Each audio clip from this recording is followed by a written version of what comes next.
उद्यापासून नागपुरात हिवाळी अधिवेशन सुरू होणार। अधिवेशनाच्या पार्श्वभूमीवर आज सरकारचा चहापानाचा कार्यक्रम।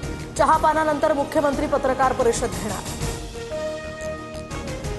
सत्ताधाऱ्यांच्या चहापानावर विरोधकांचा बहिष्कार। सरकारने आमच्या मतदारसंघात निधी दिला नाही, जे आम्हाला निधी देत नाही त्यांच्यासोबत चहा कसा पिणार, भास्कर जाधवांचा सवाल।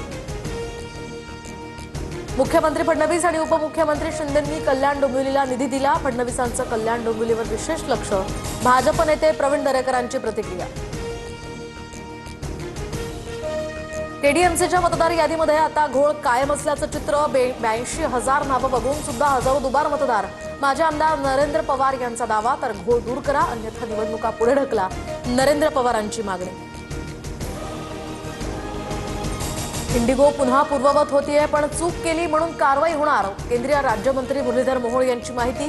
फ्लाईट्स रद्द झाल्या, त्या प्रवाशांना पैसे परत देण्याच्या इंडिगो प्रशासनाला सूचना।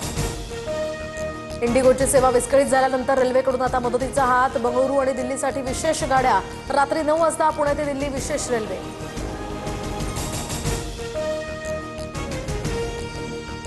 नाशिकच्या तपोवनात पर्यावरण प्रेमींची मोठी गर्दी। पथनाट्य, कवी संमेलनं, ऑर्केस्ट्रा आणि विविध कलांच्या माध्यमातून वृक्षतोडीला विरोध। राज्यातील पोट विजा आता जमिनींची मोजणी 200 रुपयात होणार, तर जमिनीचे वाद कमी करण्यासाठी प्रशासनाकडून या ठिकाणी हा निर्णय। पोट हिस्सा जमीन मोजणीचे दर कमी करण्याचा हा निर्णय। क्रिकेटपटू स्मृती मंधानाचं लग्न मोडलं, हे प्रकरण आता इथेच संपलं। आता पुढे जाण्याची वेळ। सोशल मीडियावर पोस्ट करत स्मृतीची माहिती।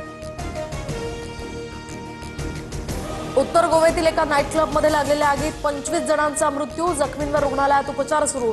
मृतांच्या नातेवाईकांना 2 लाख तर जखमींना 50,000ची मदत जाहीर।